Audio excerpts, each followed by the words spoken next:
Hello friends, कैसे हैं आप लोग। सबको मेरा जय भीम, नमो बुद्धा।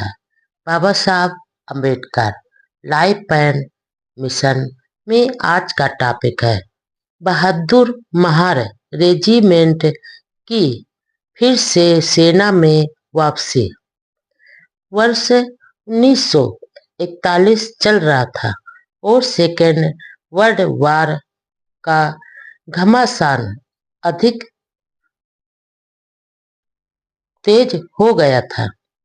ब्रिटिश सरकार का सारा ध्यान युद्ध जीतने की ओर था। अतः वायसराय लॉर्ड लिन ली थगो ने अपनी एग्जीक्यूटिव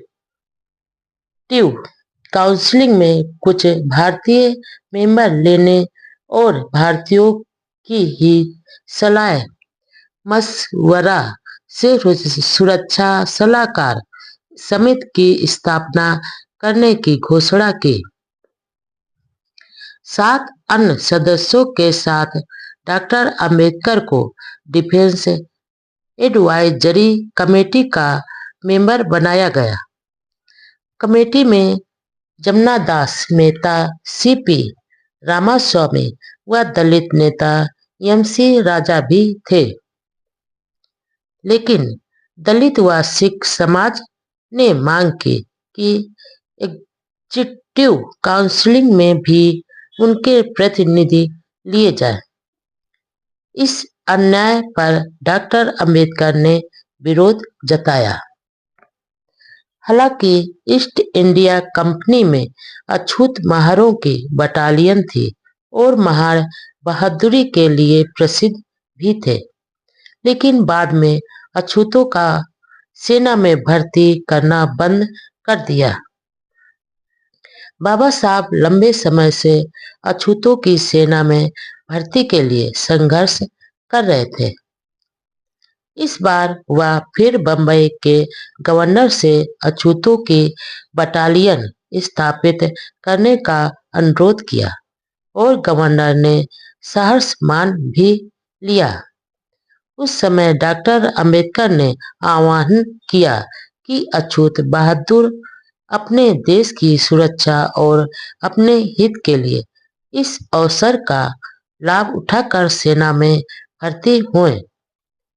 थोड़े ही दिनों में फिर से महार बटालियन खड़ी कर दी गई।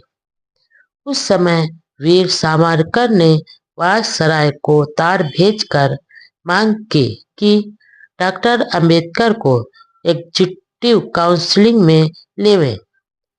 उन्होंने डॉक्टर अंबेडकर के प्रयासों की सराहना करते हुए कहा कि डॉक्टर अंबेडकर के मार्गदर्शन में महार बंधुओं में सैनिक, लड़ाकू व बहादुर प्रवृत्ति का फिर से उजाला होगा और उनकी शक्ति का उपयोग राष्ट्र निर्माण में होगा।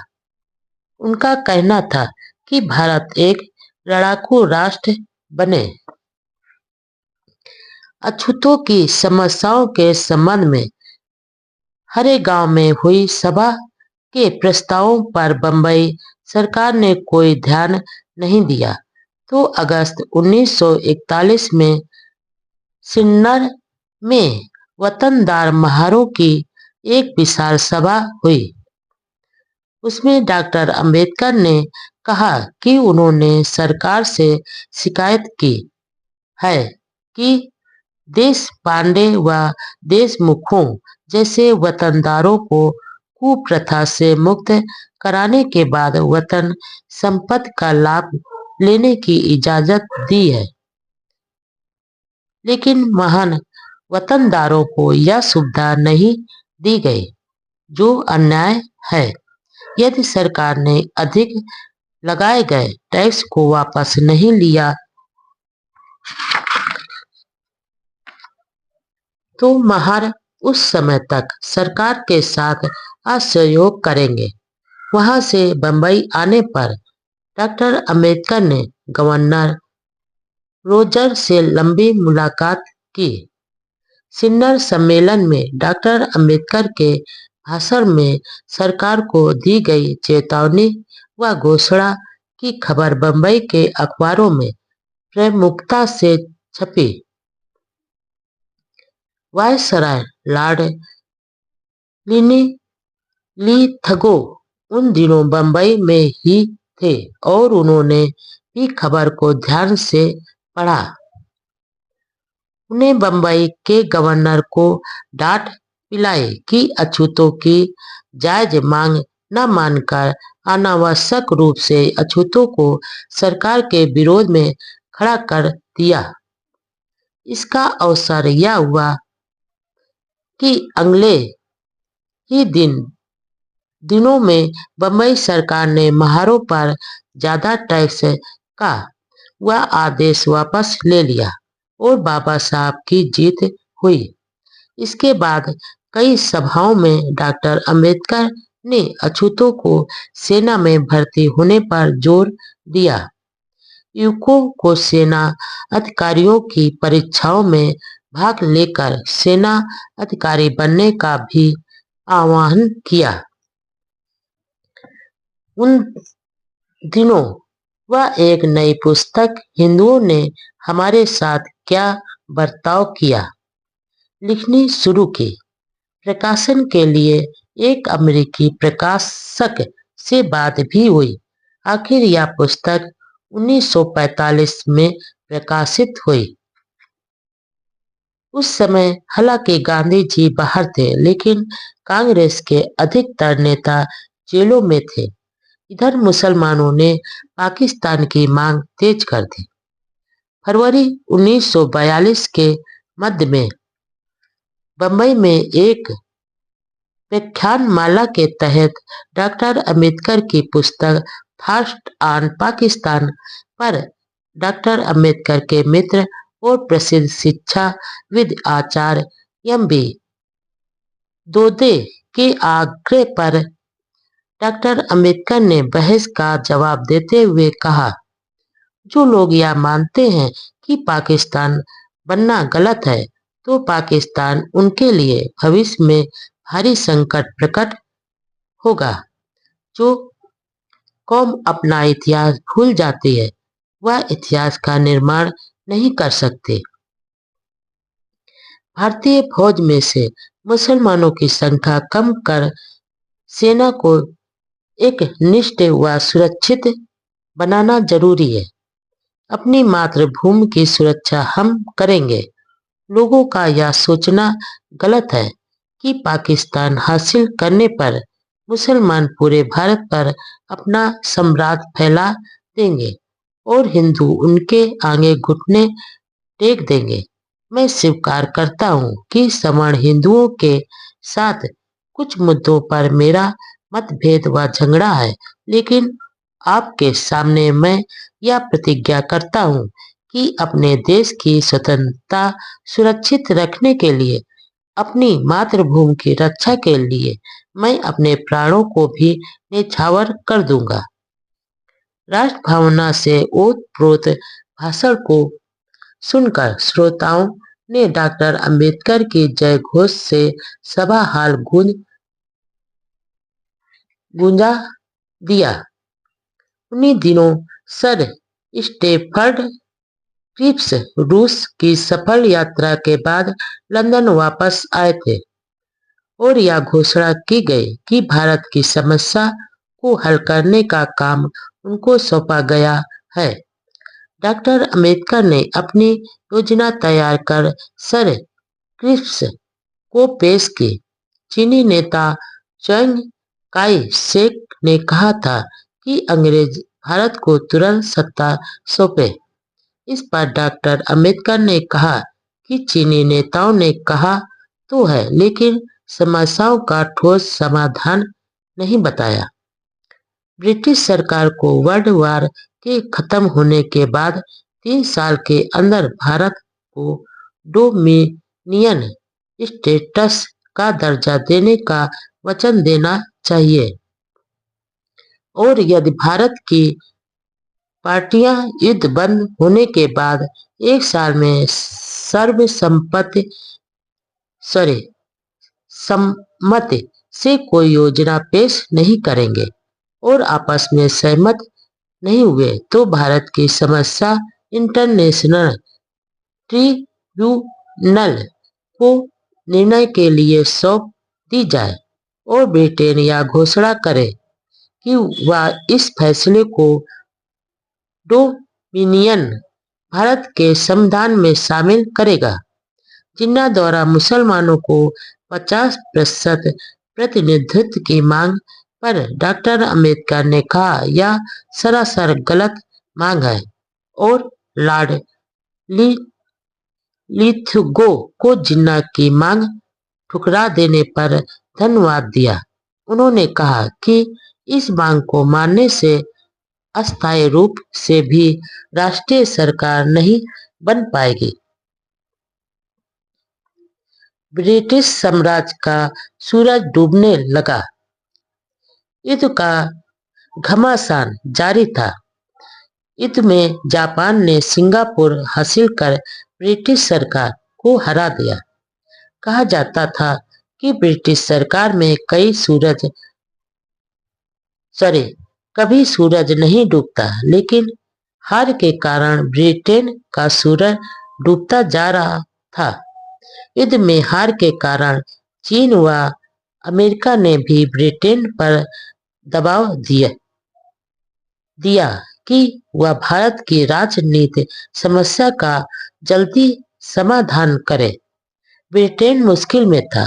आखिर मार्च 1942 के तीसरे सप्ताह में विशेष रूप से भारत की समस्या के समाधान हेतु सर स्टेफर्ड क्रिप्स एक योजना के साथ भारत आए। वह कांग्रेस, मुस्लिम लीग, हिंदू महासभा, सिख संस्था और रियासतों के प्रतिनिधियों से अलग अलग मिलकर 29 मार्च 1942 को योजना प्रस्तुत की। डॉक्टर अम्बेडकर व एम.सी. राजा भी सर क्रिप्स से 30 मार्च 1942 को मिले। क्रिप्स योजना का सार यह था कि सेकेंड वर्ल्ड वार के खत्म होते ही भारत में संविधान समिति बुलाई जाए तो रियासतों के सहयोग से एक नया संविधान बनाए। लेकिन स्कीम में प्रांतों को भारत यूनियन यानी संघ राज्य में शामिल होने या बाहर रहने का अधिकार दिया जाए और अंत में संविधान समेत ब्रिटिश सरकार के साथ एक समझौता करे। क्रिप्स योजना का नाम स्वभाव निर्णय बताया गया, जिसका मतलब यह था कि प्रांतों को भारतीय संघ से अलग होने का अधिकार है। इसमें दो राष्ट्र के सिद्धांत थे, लेकिन इसमें अछूतों की पूरी उपेक्षा की गई। यहाँ तक कि डॉक्टर अम्बेडकर से राय मशविरा किए बिना अछूतों संबंधी सरकारी विज्ञप्ति प्रकाशित कर दी गई। क्रिप्स योजना के तहत दिए आश्वासनों पर गांधी जी ने कहा यह डूब रहे सरकारी अधिकोष द्वारा दिया गया अगली तारीख का चेक है। इस योजना को लगभग सभी पार्टियों ने अस्वीकार कर दिया। सावरकर ने कहा यह भारत के टुकड़े करने वाली योजना है। मुस्लिम लीग ने इस योजना में पाकिस्तान के पक्ष में कोई ठोस घोषणा नहीं होने के कारण अस्वीकार कर दी। कांग्रेस इस बात पर ज्यादा ध्यान नहीं दे रही थी कि इससे देश के टुकड़े हो जाएंगे। कांग्रेस के नेता तो फटाफट सत्ता की कुर्सी पर बैठने के लिए उतावले थे। वे भारत के विभाजन की गोली तो गलतीवश गटक गए, लेकिन रक्षा विभाग भारतीय लोगों को मिलना चाहिए इस बात पर अटक गए। डॉक्टर अम्बेडकर ने अलग अलग प्रांत के दलित वर्ग के नेताओं से विचार विमर्श किया। कर क्रिप्स योजना को मानने से इनकार कर दिया।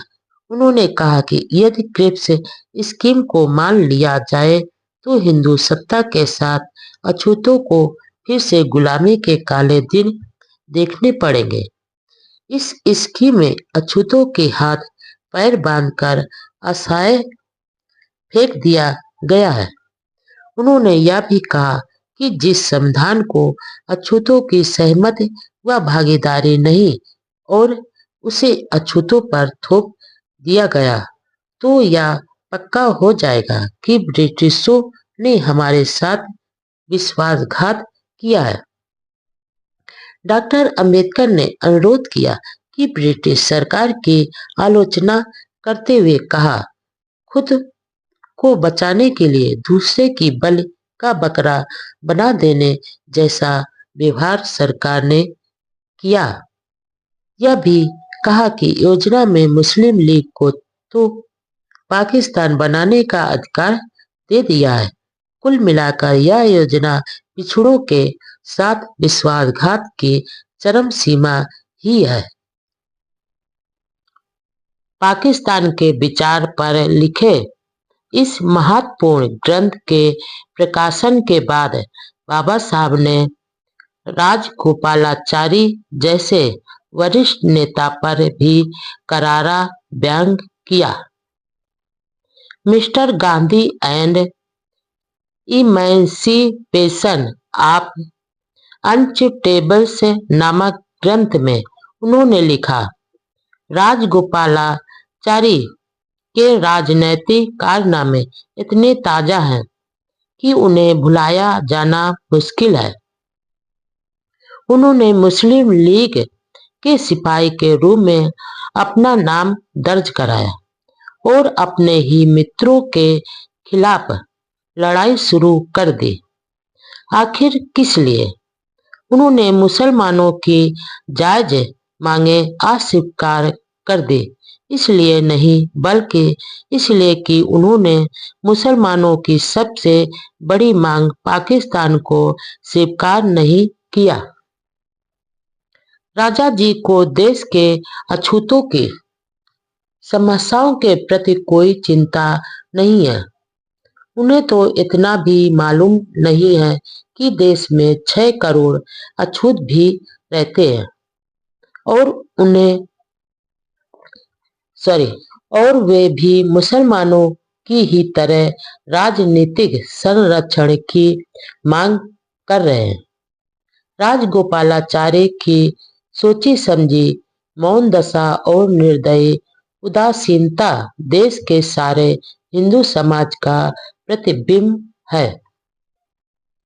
अपने प्रिय राजनीतिक विचारक एडमंड बर्क की तरह अंबेडकर ने भी थाट से आन पाकिस्तान में बहुत ही विद्वता से समाज व देश के भविष्य को ध्यान में रखते हुए अपने विचार रखे हैं। उन्होंने भारत की विकराल बीमारी का एक विद्वान वैद्य की तरह इलाज बताया है। किताब छपते ही खूब चर्चित रही और उसने कई हिंदू नेताओं के वैचारिक अंधकार को झकझोर दिया। देश के मुसलमानों को प्रसन्नता थी कि अंबेडकर ने अलग मुस्लिम देश की मांग का समर्थन किया, लेकिन अंबेडकर की सोच संकीर्ण होने की बजाय भविष्य के लिहाज से व्यापक थी। कांग्रेस के नेता न हाँ कहेंगे और न कहेंगे वाली स्थिति के असमंजस में थे। हिंदू महासभा के नेता पूरी तरह बंटवारे के खिलाफ थे। उनका मानना था कि यदि पाकिस्तान बन गया तो भारत की शांति, सुरक्षा और स्वतंत्रता खतरे में पड़ जाएगी। उस समय अखंड भारत की मांग करने वाले अन्य कई नेताओं ने पाकिस्तान के विचार के खिलाफ शोर तो खूब मचाया, लेकिन डॉक्टर अंबेडकर की तरह ठोस विचार कहीं नजर नहीं आए। इस किताब के कारण देश में जोरदार वैचारिक हलचल हुई। हिंदू व मुस्लिम दोनों नेता मानो हिल से गए। खुद गांधी व जिन्ना भी इसे पढ़कर प्रभावित हुए। 1946 तक इस पुस्तक के 3 संस्करण छप चुके थे। बाद में दूसरे संस्करण का नाम पाकिस्तान और पार्टीशन ऑफ इंडिया, पाकिस्तान या भारत का विभाजन कर दिया गया। देश का बंटवारा, देशभक्त अंबेडकर के गंभीर सुझाव। खुद बाबा साहब ने इस किताब के बारे में लिखा, सभी के लिए परेशानी का कारण बनी पाकिस्तान की समस्या ने मुझे किसी अन्य की तुलना में ज्यादा चिंतित किया है। इस पुस्तक के लेखन के कारण मेरी कई अन्य महत्वपूर्ण साहित्यिक योजनाएं रुक गईं, लेकिन इस किताब ने एक वास्तविक कमी को पूरा किया है। मेरे द्वारा प्रस्तुत विचारों, मतों और तर्कों को कई लेखकों, राजनीतिज्ञों और अखबारों के संपादकों ने अपने अपने पक्ष के समर्थन में उपयोग किए हैं। मुझे अफसोस है कि उन्होंने तर्क ही नहीं बल्कि पुस्तक की भाषा भी ज्यों की त्यों चुरा ली, लेकिन मेरी किताब का कहीं जिक्र तक नहीं किया। खैर, मैं इसकी परवाह नहीं करता। मुझे खुशी है कि यह किताब पाकिस्तान की जटिल समस्या का सामना कर रहे भारतीयों के लिए उपयोगी सिद्ध हुई। स्वयं गांधी जी और जिन्ना ने प्रामाणिकता के तौर पर इस किताब का हवाला दिया है। इससे इस किताब की सार्थकता सिद्ध होती है। यह पुस्तक पाकिस्तान पर शोध प्रबंध मात्र नहीं है, बल्कि इसके अलावा इसमें भारतीय इतिहास और राजनीति के सांप्रदायिक पहलुओं पर भी विस्तृत वर्णन किया गया है। भारत की राजनीति में कौन क्या है, वह सब है। उन्होंने आगे लिखा, यह पुस्तक कट्टर हिंदू और कट्टर मुसलमान दोनों को ही अच्छी नहीं लगी। हालांकि दोनों की नाराजगी के अलग अलग कारण हैं, यानी किताब में दोनों की बुराइयां नहीं है और विचारों की स्वतंत्रता और निर्भीक दृष्टिकोण से लिखी है, जिसमें किसी के साथ पक्षपात नहीं किया गया है। पुस्तक में हिंदू व मुसलमान समाज दोनों की ताकत व कमजोरियों के बारे में निष्पक्ष रूप से लिखा है। साथ ही दुराग्राही और अति व्यवहारिक नीति से पैदा होने वाले शरारतपूर्ण पहलुओं पर भी पूरा प्रकाश डाला गया है। यह रचना पूर्वाग्रहों से पूरी तरह मुक्त है। मेरा उद्देश्य पाकिस्तान के सवाल पर विचार करते हुए देश का वास्तविक चित्रण प्रस्तुत करना ही रहा है। जिस तरह एक डॉक्टर रोगी के निष्क्रिय अंग के इलाज के लिए उस पर अंकुश मारता है, उसी तरह निद्रा, निशंक और वास्तविकता से अनभिज्ञ भारतीयों को यह महसूस कराना जरूरी था कि उनके देश के परिवेश में क्या घटित हो रहा है, और किताब के रूप में मेरी कोशिश का जरूर असर होगा। किताब के दूसरे संस्करण पाकिस्तान या भारत का विभाजन के बारे में टाइम्स ऑफ इंडिया में लिखा था, पाकिस्तान के नाम पर डॉक्टर अंबेडकर ने भारत की सभी समस्याओं पर विद्वता के साथ विस्तार से चर्चा की है। पाकिस्तान की समस्या जैसे मुश्किल और गंभीर विषय पर जिस सच्चाई और योग्यता से डॉक्टर अंबेडकर ने इस पुस्तक में चर्चा की है, यह वही कर सकते थे। इसी तरह बॉम्बे क्रॉनिकल नामक दैनिक अंग्रेजी अखबार ने लिखा, यह एक उच्चतम स्तर का संदर्भ ग्रंथ है। वर्तमान राजनीति का कोई विद्यार्थी इसकी उपेक्षा नहीं कर सकता। आखिर अंबेडकर की दर्द भरी आशंकाएं सच साबित हुई। इस पुस्तक ने बाबा साहब की वैचारिक योग्यता को कई गुना बढ़ा दिया।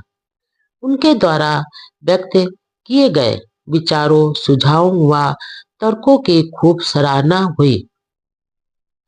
उन्होंने किताब के दूसरे संस्करण में भारत को अखंड रखने की एक योजना गवर्नमेंट ऑफ इंडिया एक्ट नामक दस्तावेज द्वारा पेश की।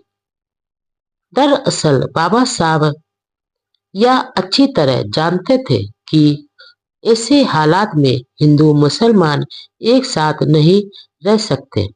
इसलिए उन्होंने खून खराबे को रोकने और हमेशा के लिए बने रहने वाले सांप्रदायिक क्लेश को खत्म करने के लिए भारत के विभाजन की वकालत की। बाद में अपनी एक अन्य किताब में लिखा कि मैंने भारत के बंटवारे की वकालत इसलिए की क्योंकि मैं अनुभव करता था कि विभाजन से ही हिंदू न केवल स्वतंत्र होंगे बल्कि आजाद भी होंगे। बाबा साहब ने अपनी पुस्तक में बाकायदा नक्शों द्वारा समझाया कि पंजाब व बंगाल का कैसे विभाजन हो सकेगा और आबादी की अदला बदली को किस प्रकार किया जा सकता है। लेकिन उस दौरान देश की राजनीति के कथित कर्णधारों ने बाबा साहब के सुझावों व तर्कों की ओर कोई ध्यान नहीं दिया।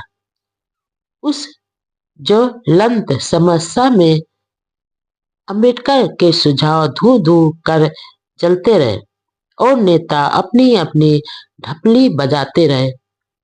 आखिर ठोस नीति की कमी के कारण भारत पाकिस्तान विभाजन के दौरान जो खून खराबा और मानव समाज व संस्कृति की जो बर्बादी हुई वह उस पर क्या हिंदू और क्या मुस्लिम सभी सिर्फ आंसू ही बहा सकते हैं। यदि बाबा साहब जैसे दूरदर्शी विद्वान की बातों पर ध्यान दिया होता तो विभाजन के दौरान देश को इतनी भयंकर त्रासदी नहीं झेलनी पड़ती और न ही देश में आज ऐसे हालात होते।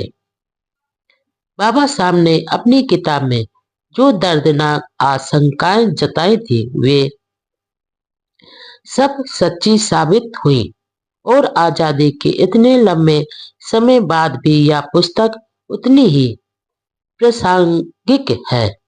यह किताब सीख देती है कि अलग धर्म व संस्कृतियों के लोगों में आपस में नहीं बनती है तो अलग हो जाओ और यदि साथ रहना चाहते हो तो किस प्रकार एक होकर साथ रहते हुए राष्ट्र निर्माण कर सकते हैं। मानवता के मसीहा व राष्ट्रवादी नेता अंबेडकर को यदि देश ने नहीं भुलाया होता तो देश का खुशहाल दृश्य कुछ और ही होता। थॉट्स ऑन पाकिस्तान देश को दिशा देने वाली किताब। पुस्तक में कहा गया कि वाद विवाद किए बिना यह बात मान लेनी चाहिए कि मुसलमान एक कौम है। हिंदुओं को यह आशंका दूर कर देनी चाहिए और घबराना नहीं चाहिए कि यदि पाकिस्तान बना तो राष्ट्रीय सुरक्षा की दृष्टि से हमारे सुरक्षित सरहद नहीं रहेगी, क्योंकि आधुनिक युग में भौगोलिक कारण निर्णायक नहीं बनते। हिंदुस्तान के पास पाकिस्तान की तुलना में अधिक साधन व प्राकृतिक संपदा है, इसलिए वह कमजोर पड़ जाएगा ऐसा नहीं लगता है। पुस्तक में यह भी कहा गया है कि यदि कोई मुसलमान हिंदुस्तान में रहकर विरोध करे या मित्र की जगह मित्र की तरह नहीं रहे, इसकी अपेक्षा तो उनका बाहर रहना और वहां से विरोध करना ज्यादा अच्छा है। बाबा साहब ने पुस्तक में हिंदुस्तान से मुसलमानों का तथा पाकिस्तान से हिंदुओं का शांतिपूर्ण ढंग से अदला बदली का महत्वपूर्ण सुझाव दिया। उन्होंने उदाहरण दिए कि तुर्की, ग्रीस, बुल्गारिया जैसे देशों में धर्म के आधार पर हो रहे आपसी भीषण युद्धों को खत्म करने के लिए धर्म आधारित जनता की ऐसी ऐसे ही अदला बदली की गई थी। देश की जनता शांति से रहे और प्रगति करे, इसलिए यह एक अचूक सुझाव था। बाबा साहब धार्मिक कट्टरता, अंधविश्वास से परे मानवतावादी व राष्ट्रवादी विचारों को महत्व देते थे। पुस्तक में जहां एक ओर उन्होंने हिंदू समाज में व्याप्त जात पात भेदभाव व समाज के विघटनकारी व्यवहार पर प्रहार किया, तो दूसरी ओर मुस्लिम समाज के सुधार विरोधी व्यवहार की भी कड़ी आलोचना की। पुस्तक में लिखा है, मुसलमानों के मन में लोकतंत्र का प्रभाव नहीं पड़ता, वे अपने धर्म के प्रति ज्यादा निष्ठा है और समाज सुधार का विरोध करते हैं। मुसलमानों को मुस्लिम धर्म विश्व धर्म लगता है। वे यह मानते हैं कि इस्लाम हर प्रकार के लोगों, हर समय, सारी परिस्थितियों में अच्छा है, लेकिन इस्लाम का भाईचारा सर्वव्यापक भाईचारा नहीं है। मुसलमानों का भाईचारा केवल मुसलमानों के लिए अधिक है, गैर मुसलमानों के लिए उसमें घृणा और शत्रुता के भाव होते हैं। मुसलमानों की राष्ट्र निष्ठा उन्हीं देशों के साथ होती है जिसमें मुस्लिम शासन हो, और जिस देश में मुस्लिम शासन नहीं करते उसको शत्रु की भूमिका समझते हैं।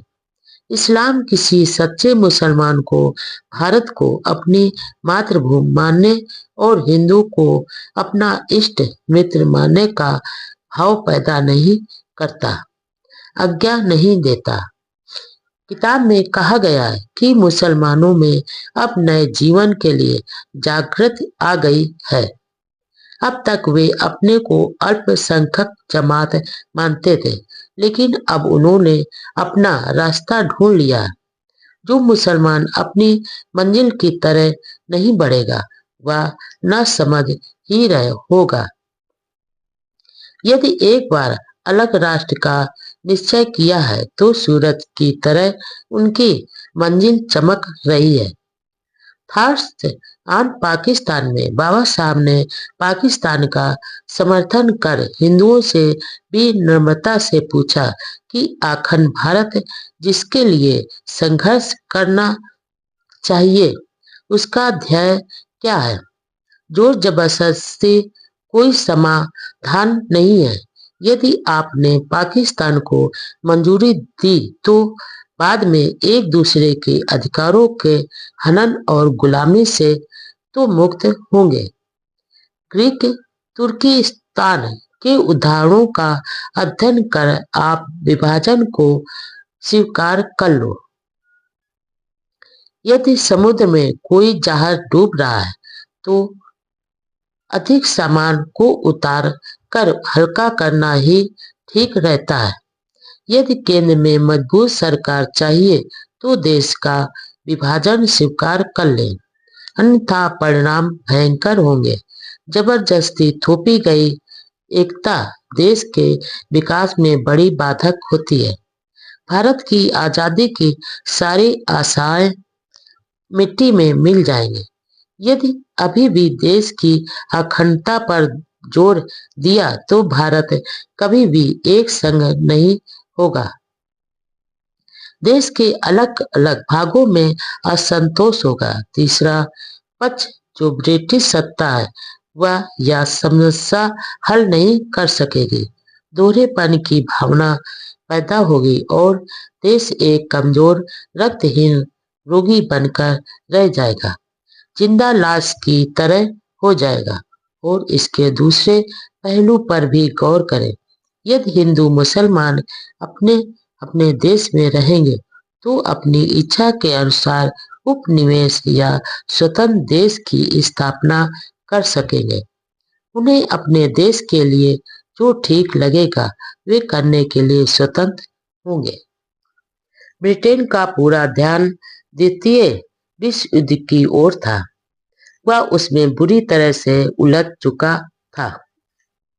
गांधी जी अहिंसा के आधार पर युद्ध में भाग लेने का विरोध करने लग गए, जबकि प्रथम विश्व युद्ध में गांधी जी ने अंग्रेजों का पूरा साथ दिया था। कांग्रेस के इस व्यवहार के कारण ज्यादातर नेताओं को जेल में डाल दिया। उधर डॉक्टर अंबेडकर ने गांधी जी की इस नीति का निंदा करते हुए कहा, सभी विचारशील लोगों को हिंसा के मार्ग को धिक्कारना चाहिए, लेकिन शक्ति को दबाने के लिए ताकत का प्रयोग करने और ताकत से विजय प्राप्त करके पराजित पर अन्यायी और निर्दयी शर्तें थोपने में फर्क समझना चाहिए। मेरे विचार में बुराई शक्ति प्रयोग में नहीं बल्कि विजय के दुरुपयोग में है। गांधी और उन जैसे शांति के पुजारियों को उस समय अमरण अनशन रखना चाहिए जब पराजित को अन्यायी और निर्दयी शर्तें पेश की जाए। यदि गांधी जी ऐसा करेंगे तो वह मानवता के बड़े सेवक कहलाएंगे। अतः उनकी लड़ाई तुच्छ शांति के खिलाफ होनी चाहिए, ताकत के खिलाफ नहीं। लोगों को ताकत का प्रयोग न करने के लिए कहकर शांतिवादी लोग उन लोगों की मदद कर रहे हैं जो जीत के लिए ताकत का इस्तेमाल करेंगे। इस मुद्दे पर राजगोपालाचारी ने कहा कि यदि वह वायसराय होते तो वह पुरानी शासन पद्धति को जारी रखते।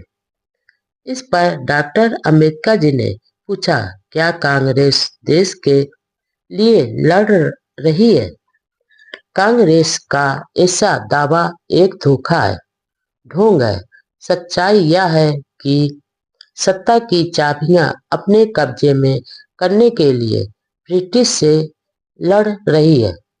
फिर यदि गांधी जी को भारत सुरक्षा कानून डिफेंस ऑफ इंडिया एक्ट के खिलाफ असहयोग आंदोलन शुरू करना था तो उस समय क्यों नहीं किया जब एक साल पहले यह एक्ट पास हुआ था।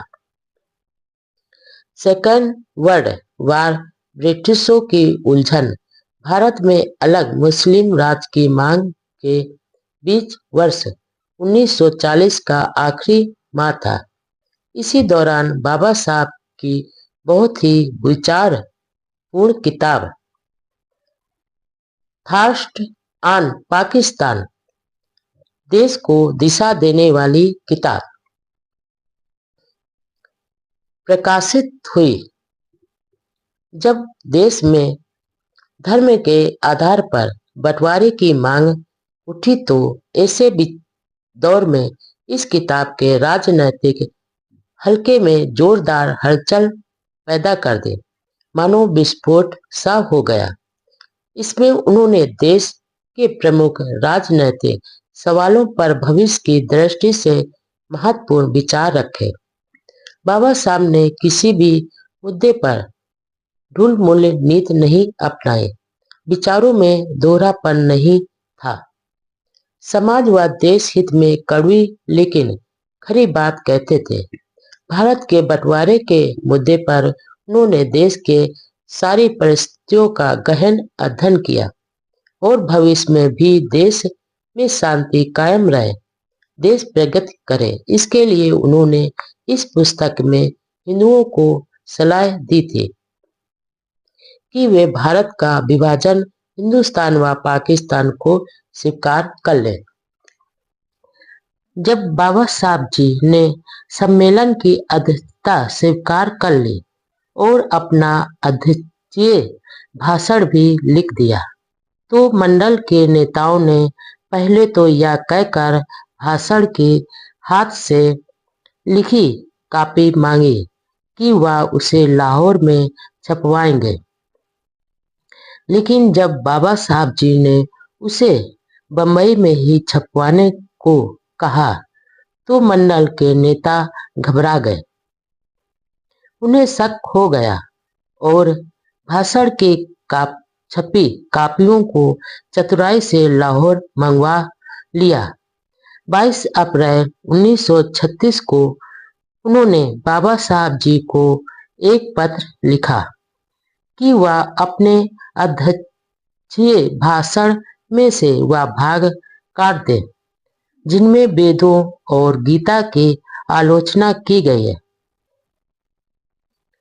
जवाब में बाबा साहब जी ने लिखा कि भाषण में कोई काट छाट करना तो दूर है, वह एक कामा भी हटाने को तैयार नहीं है और वह अपने विचारों के लिए स्वयं जिम्मेदार हैं। उन्होंने यह भी लिखा कि हिंदू के रूप में उनका यह आखिरी भाषण है। जात पात तोड़क मंडल को बाबा साहब जी का भाषण सहन नहीं हो पाया। वे धार्मिक रूढ़ियों पर प्रहार करने वाले तथा हिंदू धर्म में अछूतों की नरकीय दशा की सच्चाई बताने वाले भाषण से घबरा गए। हिंदू धर्म के मंच पर ही हिंदू धर्म की कमियों को वे सुनना नहीं चाहते थे। आखिर मंडल ने यह कहकर कि स्वागत समिति अध्यक्ष के विचारों से सहमत नहीं है, सम्मेलन ही रद्द कर दिया। बाद में बाबा साहब का वह भाषण जात का विनाश एनिहिलेशन ऑफ कास्ट के नाम से पुस्तक के रूप में छपा, जो आज देश दुनिया में खूब चर्चित है। जात का नाश करने वाले मानवतावादियों के लिए यह बहुत महत्वपूर्ण दस्तावेज है। उस किताब के अंग्रेजी संस्करण हाथों हाथ बिक गए और मांग इतनी बढ़ी कि उसका गुजराती, मराठी, पंजाबी, तमिल भाषाओं में भी अनुवाद कर छापा गया। इस घटना से हिंदू धर्म व उसके नेताओं के प्रति बाबा साहब का व्यवहार और अधिक कठोर हो गया। फिर सिख कॉन्फ्रेंस में भाग लेने से हिंदू अधिक चिढ़ गए।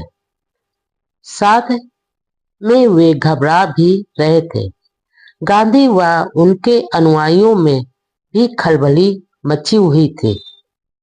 गांधी जी ने सेठ बालचंद, हीराचंद और जमनालाल बजाज जैसे करोड़पतियों को डॉक्टर अंबेडकर जी के पास भेजा और उन्हें कई तरह के प्रलोभन दिए।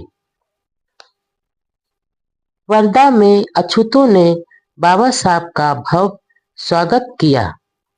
इस पर दोनों सेठों ने कहा कि हम इनके लिए इतना पैसा खर्च करते हैं, लेकिन हमारे साथ ऐसा व्यवहार नहीं करते हैं, जिस तरह दिल व उत्साह से ये आपसे मिलते हैं। बाबा साहब ने तुरंत उत्तर दिया, माँ और दाई में जो फर्क है वह मुझ में और आप में है। डॉक्टर अंबेडकर जी हिंदू धर्म के लिए ललकार हैं। गांधी जात का विनाश नाम से प्रकाशित उस पुस्तक का सार स्वयं बाबा साहब जी ने इस प्रकार बताया, जात पात की व्यवस्था ने हिंदू धर्म को बर्बाद कर दिया। यह फैलना तो दूर पतन की ओर जा रहा है। जब तक जाति वर्ण भेद रहेगा, इसमें शुद्धि आंदोलन चलाना एक मूर्खता होगी। जाति भेद के रहते हुए कोई संगठन नहीं हो सकता, और जब तक संगठित नहीं होंगे तब तक हिंदू दुर्बल और दब्बू ही बने रहेंगे। यदि हिंदू धर्म का वर्ण भेद अच्छा प्रजनन है तो इसने किस प्रकार की नस्ल पैदा की है। शारीरिक रूप से हिंदू ठिगुनों व बौनों की जाति है, जिसका ना कद है ना बल। यह एक ऐसी जाति है जिसका 9वां-10वां भाग सैनिक सेवा के लिए आयोग ठहराया जा चुका है। इससे साबित होता है कि वर्ण व्यवस्था में आधुनिक विज्ञान के सुप्रजनन शास्त्र का कुछ भी आधार नहीं है। भारत में सामाजिक क्रांति क्यों नहीं हुई? इस सवाल के जवाब में बाबा साहब लिखते हैं, हिंदुओं की नीची जातियों को इस वर्ण व्यवस्था ने किसी प्रकार की क्रांति करने के योग्य नहीं रहने दिया। शास्त्र धारण करने का अधिकार नहीं दिया, विद्या का हक नहीं दिया और नीच बना दिया। इस प्रकार वे अपनी मुक्ति का मार्ग ढूंढ ही नहीं पाए, सोच भी नहीं सके। वह यह भी लिखते हैं कि हिंदू जाति भेद को इसलिए नहीं मानते हैं कि वे क्रूर हैं, दिमाग में विकार है, बल्कि उन्हें धर्म अपने प्राणों से भी प्यारा है। इसकी जड़ वे धर्म ग्रंथ हैं जिन्होंने यह भावना पैदा की। इसलिए यदि आप जात भेद को मिटाना चाहते हैं तो आपके लिए वेदों और शास्त्रों को बारूद से उड़ा देना होगा। जो तर्क विज्ञान व नैतिकता को नकारते हैं, उन शास्त्रों व स्मृतियों को तबाह करना होगा। डॉक्टर अंबेडकर जी ने हिंदू धर्म में सुधार के लिए 3 बातों पर जोर दिया। नंबर 1, हिंदू धर्म में केवल एक प्रामाणिक पुस्तक होनी चाहिए जिसे सब हिंदू माने। नंबर डॉक्टर अंबेडकर जी ने हिंदू धर्म में सुधार के लिए 3 बातों पर जोर दिया। नंबर 1, हिंदू धर्म में केवल एक प्रामाणिक पुस्तक होनी चाहिए जिसे सब हिंदू माने। नंबर 2, पुरोहित का पेशा वंश परंपरागत करने की बजाय हर हिंदू व्यक्ति को पुरोहित बनने का अधिकार हो। यह कानून होना चाहिए कि राज्य सरकार के निर्धारित परीक्षा पास हिंदू ही पुरोहित होगा और वही पुरोहिताई करेगा जिसे राज्य सरकार से सनद मिली हुई हो, जैसे वकील को वकालत के लिए जरूरी होता है। नंबर 3, जिसके पास प्रमाण पत्र व सनद नहीं हो उसके लिए पुरोहित का काम करना अपराध ठहराया जाए। डॉक्टर अंबेडकर जी के भाषण पर गांधी जी ने 11 जुलाई 1936 को हरिजन नामक अपने अखबार में लिखा था, डॉक्टर अंबेडकर जी हिंदू धर्म के लिए ललकार हैं। खोने के लिए गुलामी की बेड़ियां, पाने के लिए सारा जहां। बाबा साहब का झुकाव सिख धर्म की ओर था। इसी सिलसिले में वह अमृतसर की सिख कॉन्फ्रेंस में भी शामिल हुए थे, लेकिन अब तक वह किसी नतीजे पर नहीं पहुंचे थे। धर्मांतरण पर वह अपनी महार जात के लोगों की भी राय जानना चाहते थे कि आगे क्या फैसला करें। इसलिए उन्होंने 31 जुलाई 1936 को दादर बंबई में महार जात का सम्मेलन बुलाया। इसमें यूरोपीय पादरी स्टेनले जोन्स व भास्कर राव जाधव जैसे नेता भी उपस्थित थे। मंच सिख व मुस्लिम नेता भी बैठे थे। सम्मेलन की अध्यक्षता हैदराबाद के अछूत नेता B.S. वेंकट राव ने की।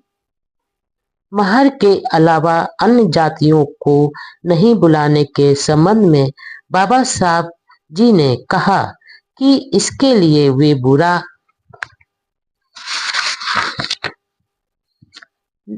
नहीं माने। अन्य जातियां भी ऐसे सम्मेलन कर या जाहिर करें कि उनका समर्थन है। आज भी अनुसूचित जातियों के पढ़े लिखे में आपसी जातीय खींचतान इतनी ज्यादा है, तो उस समय अनपढ़ अछूतों की क्या दशा होगी। इसलिए बाबा साहब जी की दशा कितनी दुविधा में होगी, इसकी मात्र कल्पना ही की जा सकती है। डॉक्टर अंबेडकर जी ने सम्मेलन में मराठी भाषा में 50 पेज का एक लिखित भाषण दिया। उन्होंने अछूतों से कहा, तुम्हारे पास गंवाने के लिए कुछ भी नहीं है। तुम सिर्फ अपनी गुलामी की बेड़ियों को ही गंवाओगे। जहां तक अछूत समाज हिंदू समाज के रहेगा, उसकी प्रगति नहीं होगी। समानता व स्वतंत्रता व स्वाभिमान के लिए इसे छोड़ देना चाहिए। तुम ऐसे धर्म में क्यों नरकीय जीवन गुजारते हो, जो तुम्हें अछूत समझकर तुम्हें सम्मान, आजीविका, शिक्षा, आवास और धन से दूर रखता है। बाबा साहब जी ने कहा, मैं तुम्हें बताना चाहता हूँ कि धर्म मनुष्य के लिए, मनुष्य धर्म के लिए नहीं है, और जो धर्म तुम्हें नीच समझता है वह धर्म नहीं, गुलाम बनाए रखने की साजिश है। जो धर्म तुम्हें इंसान नहीं समझता, पीने योग्य पानी भी नहीं लेने देता, धार्मिक स्थानों में जाने नहीं देता, वह धर्म धर्म कहलाने का हकदार नहीं है।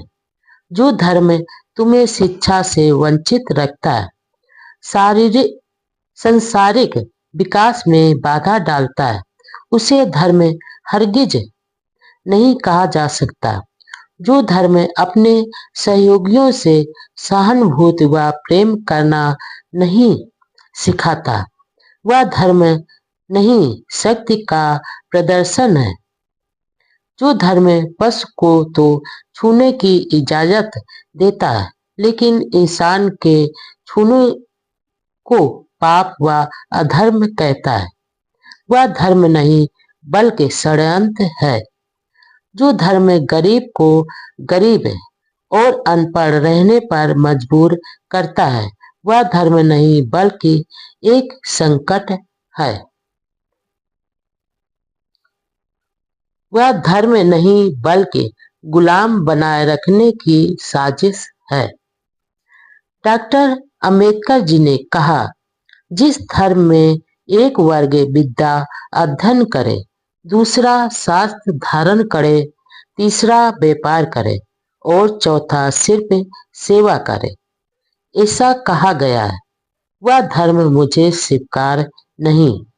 जो धर्म एक के हाथ में शस्त्र देकर दूसरे को निशस्त्र कहता है, वह धर्म नहीं बल्कि गुलाम बनाए रखने की साजिश है। जो धर्म कुछ लोगों के लिए धन प्राप्त करने का मार्ग खुला रखता है और बाकी लोगों को गुजारने के लिए दूसरों पर निर्भर रहने की आज्ञा देता है, वह धर्म नहीं बल्कि बड़ी स्वार्थपरता है। व्यक्ति के विकास के लिए 3 बातों की जरूरत होती है: सहानुभूति, समता और स्वतंत्रता। हिंदू धर्म में तुम्हारे लिए इन बातों में से एक भी नहीं है। हिंदू तुम्हें परायों से भी अधिक पराये मानते हैं।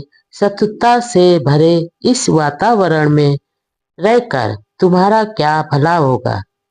एक मनुष्य दूसरे मनुष्य को इतना अधिक पतित नीच समझे कि उसको छूने से भी इनकार करे, ऐसी प्रथा हिंदू धर्म के अलावा और कहीं मिलेगी क्या? कुछ लोग या तो कहते हैं कि छुआछूत हिंदू धर्म के माथे पर कलंक है, लेकिन हिंदू धर्म कलंकित है ऐसा एक भी हिंदू नहीं मानता। लेकिन तुम कलंकित हो, अपवित्र हो, या तो हिंदू मानते हैं। तुम्हारे में से जो मुसलमान या ईसाई हो गए, उनको हिंदू लोग अछूत नहीं मानते। तुम्हारी गरीबी, गुलामी व असमानता के लिए यदि कोई कारण है, तो वह तुम्हारा हिंदू धर्म है। जिस धर्म में मनुष्य की मनुष्यता का कोई मोल नहीं, वह धर्म किस काम का? कण कण में ईश्वर तो फिर अछूत पशु से बदतर क्यों? कण कण में ईश्वर का वास है, ऐसे मानने वाले ढोंगी हैं, क्योंकि वे इंसान को पशु से भी बदतर मानते हैं। ईसाई और मुसलमान धर्म में ऊंच नीच नहीं है, लेकिन हिंदू लोग तुम्हें नीच समझते हैं, इसलिए मुसलमान और ईसाई भी तुम्हें नीच समझते हैं। इसलिए इस कलंक को धोने का सही उपाय है, और वह है हिंदू धर्म का त्याग। यह कहा जाता है कि हिंदुओं में कई लोग हिंदू धर्म में सुधार करने के लिए तैयार हैं, इसलिए उनके सहयोग से जाति भेद व छुआछूत को नष्ट करने की बजाय धर्म को छोड़ना उचित नहीं है। हिंदू धर्म के ऐसे ढोंगी समाज सुधारकों से मुझे घृणा है। अमेरिका में काले निग्रो को श्वेतों की गुलामी से आजाद कराने के लिए वहां के गोरे समाज सुधारकों ने गोरे शोषकों के खिलाफ ही घोर संघर्ष किया। क्या हिंदू समाज सुधारक अछूतों को श्रवण हिंदुओं की गुलामी से मुक्त कराने के लिए वैसा गृह युद्ध करने को तैयार है? हिंदू धर्म मेरी बुद्धि को जचता नहीं। लेकिन बाबा साहब जी ने साथ में यह भी कहा, धर्मांतरण की सार्थकता जांचे बिना कोई भी धर्मांतरण नहीं करे। यह मेरी राय है। धर्म मनुष्य के लिए है, मनुष्य धर्म के लिए नहीं। बाबा साहब जी ने कहा है, धर्म मनुष्य के लिए है, मनुष्य धर्म के लिए नहीं। इस सम्मेलन में दिया गया भाषण डॉक्टर अंबेडकर जी के ऐतिहासिक महत्व के उत्कृष्ट भाषणों में से एक है। सम्मेलन में धर्मांतरण करने का प्रस्ताव पास हुआ। डॉक्टर अंबेडकर जी ने सिख, इस्लाम, बौद्ध सभी धर्मों के प्रतिनिधियों से मिलकर विचार विमर्श किया, लेकिन सभी को यही जवाब दिया कि मैं अभी तक किसी निश्चित नतीजे पर नहीं पहुंचा हूं। दरअसल वह सभी को आजमा रहे थे, लेकिन बाबा साहब जी की एक बात बहुत ही महत्वपूर्ण थी। वह यह थी कि हालांकि उन्हें हिंदू धर्म और हिंदू समाज से लाख शिकायतें थी, लेकिन वह भारतीय हिंदू समाज के प्रति अपनी मानवीय जिम्मेदारी भी महसूस करते थे। उनमें बदले की भावना कतई नहीं थी। वह इसी समाज व देश में रहकर मानवता की सेवा करना चाहते थे। वह एक स्वाभिमानी सज्जन व मानवतावादी पुरुष थे। उन्होंने कहा, इस्लाम या ईसाई धर्म स्वीकार करने से दलितों की राष्ट्रीयता में अंतर आ जाएगा। यदि वे इस्लाम कबूल करेंगे तो मुसलमानों की संख्या देश में दुगनी हो जाएगी और मुस्लिम सत्ता या राष्ट्र का खतरा भी पैदा होगा। यदि वे ईसाई बनेंगे तो ईसाइयों की संख्या काफी बढ़ जाएगी और इससे भारत में ब्रिटिश सत्ता सुदृढ़ होगी। इसके उल्टे यदि वे बौद्ध या सिख धर्म ग्रहण करते हैं तो उनकी राष्ट्रीयता व संस्कृति में कोई अंतर नहीं आएगा और वे देश की राजनीतिक प्रगति में सहायक होंगे। ऐसा था बाबा साहब का राष्ट्र प्रेम। निजाम हैदराबाद की ओर से मुस्लिम नेता डॉक्टर अंबेडकर जी से लगातार संपर्क बनाए हुए थे। उन्होंने 6 करोड़ रुपयों का प्रलोभन भी दिया, लेकिन बाबा साहब जी ने इस पेशकश को ठुकराते हुए कहा, अछूत कोई भेड़ बकरियां नहीं है जिनको मंडी में खरीदा या बेचा जा सकता है। ईसाई मिशनरी भी भाग दौड़ कर रहे थे, लेकिन डॉक्टर अंबेडकर जी ऐसा धर्म चाहते थे जो भारतीय हो और जिसमें जाति वर्ण भेद नहीं हो। इसलिए शुरू में वह सिख धर्म की ओर आकर्षित हुए। सिख नेताओं से लंबी चर्चाएं भी हुई, लेकिन हाँ नहीं कहा। यह सही है कि सिख धर्म में सैद्धांतिक तौर पर जाति वर्ण भेद नहीं है, लेकिन व्यवहार में वहां भी जात पात ऊंच नीच है, अछूत जातियां हैं, जिससे स्वयं सिख नेताओं ने भारत सरकार के समक्ष स्वीकार भी किया है। सिख धर्म का उदय हिंदू धर्म में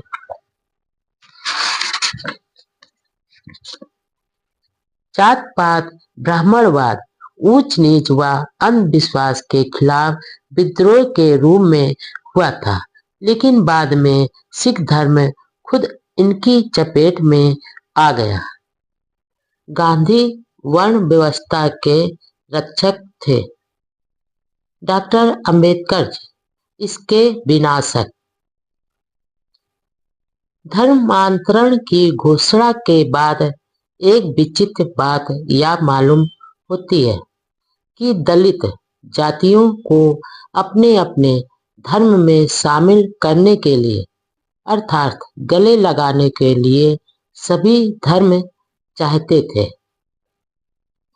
उनके नेता बार बार डॉक्टर अंबेडकर जी से मिल रहे थे, भविष्य में धर्म परिवर्तित अछूतों के सामाजिक आर्थिक विकास का भरोसा भी दिला रहे थे। एक मुश्त करोड़ों रुपए सहायता राशि देने को भी तैयार थे, लेकिन हिंदू धर्म गुरु व समाज के नेता अछूतों व उनके नेता डॉक्टर अंबेडकर जी को मनाना तो दूर, उल्टा गालियां दे रहे थे। कुछ गिने चुने सुधारवादी लोग चिंता जता रहे थे, लेकिन उनका कोई महत्व नहीं आका रहा था। पूरा हिंदू समाज उदासीन व बेफिक्र था।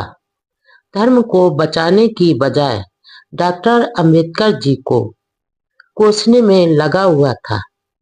अछूतों का धर्मांतरण के निर्णय से हिंदू नेता परिचित थे, लेकिन वे उदासीन थे। उनमें ऐसी उदासीनता क्यों है, इसके बारे में डॉक्टर अंबेडकर जी ने लिखा, उदासीनता से बढ़कर कोई रोग नहीं हो सकता है और वर्ण व्यवस्था के जाति वर्ण भेद के कारण ये उदासीन है, क्योंकि वर्ण भेद के रहते संगठित हो ही नहीं सकते, सहयोग नहीं कर सकते। कांग्रेस के नेता भी धर्मांतरण के सवाल पर उदासीन ही रहे। उधर हिंदू नेता कांग्रेस नेताओं की आलोचना करते थे। वर्ण व्यवस्था हिंदू धर्म का एक रोग है, जिसके लिए गांधी जी ने डॉक्टर अंबेडकर जी को कहा था, यदि आप वर्ण भेद का विनाश करना चाहते थे तो मैं आपके पक्ष में नहीं हो सकता। यानी गांधी रोग के रक्षक थे और डॉक्टर अंबेडकर जी रोग के विनाशक थे।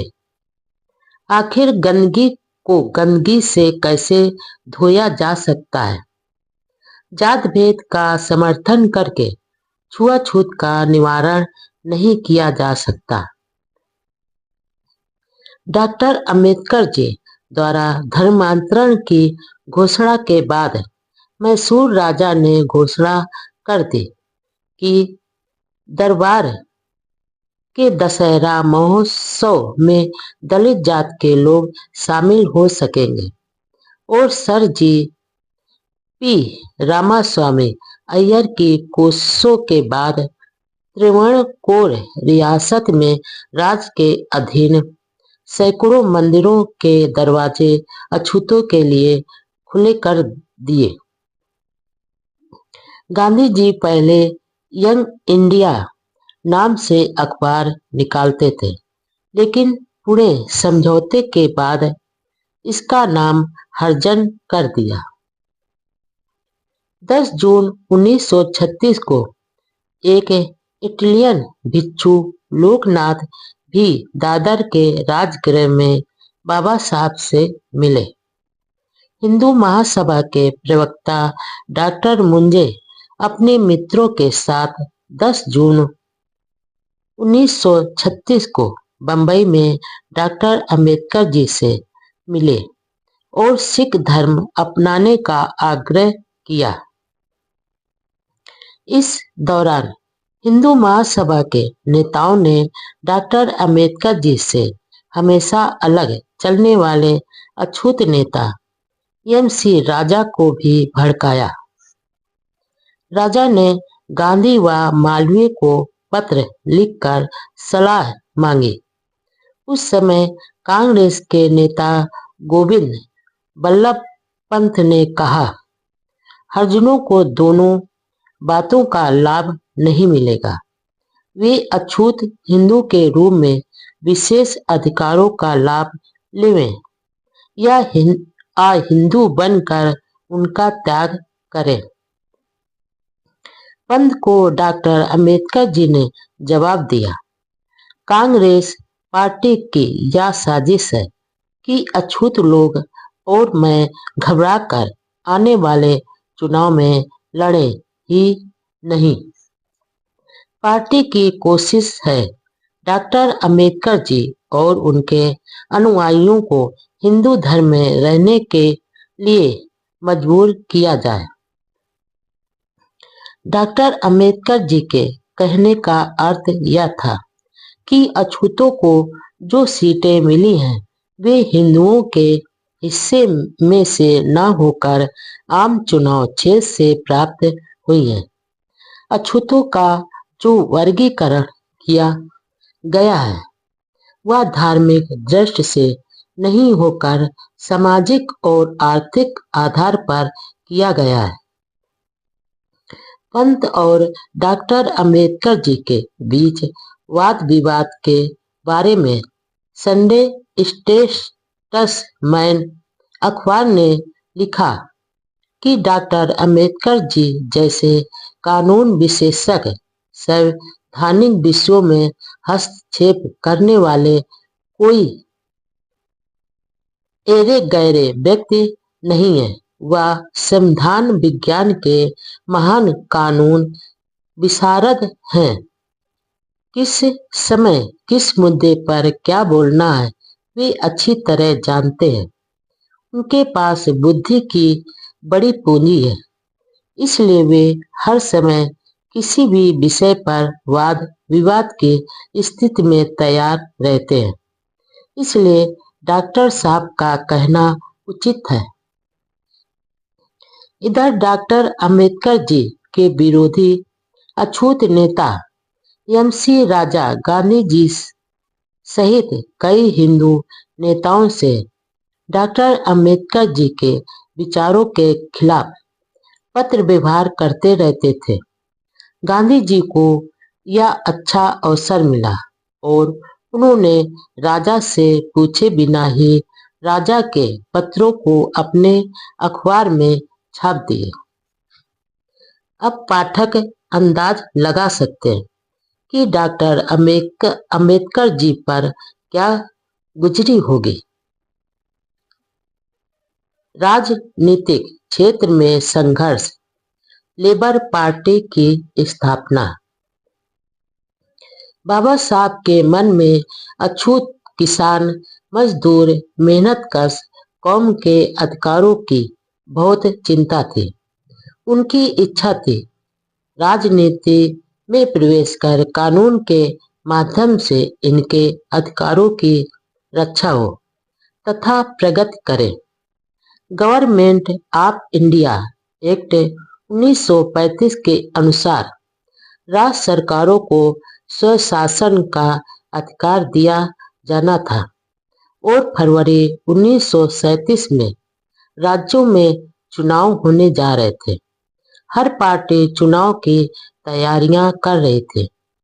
इस स्वशासन का लाभ आम आदमी तक पहुंचाने के लिए डॉक्टर अंबेडकर जी ने अपने साथियों के साथ विचार विमर्श किया और अगस्त 1936 में स्वतंत्र मजदूर दल इंडिपेंडेंट लेबर पार्टी का गठन किया।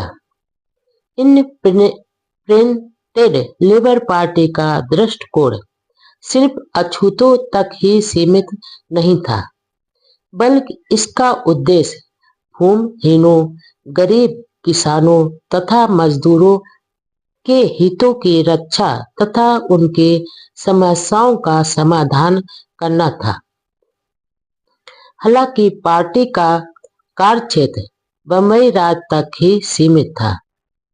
डॉक्टर अंबेडकर जी ने नई राजनीतिक पार्टी में अछूतों के अलावा गैर दलितों को भी जोड़ने की योजना बनाई, क्योंकि उन्होंने लिखा, आज का युग जातीय गठबंधन का नहीं है।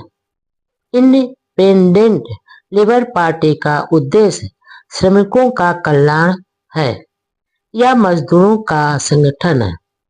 दलित वर्ग डिप्रेस्ड क्लास नाम के स्थान पर मजदूर शब्द का प्रयोग करने का उद्देश्य एक ही है, वह है मजदूर वर्ग में दलित वर्ग का समावेश करना। लेबर पार्टी की मान्यता थी कि किसान की जमीन के निरंतर टुकड़े होना और उन पर जनसंख्या का दबाव होना किसानों की गरीबी का मुख्य कारण है। इसका समाधान यह है कि पुराने लघु उद्योगों को बहाल किया जाए और नए उद्योग शुरू किए जाएं। लोगों की योग्यता और उत्पादन शक्ति बढ़ाने के लिए उन्हें तकनीकी शिक्षा दी जाए।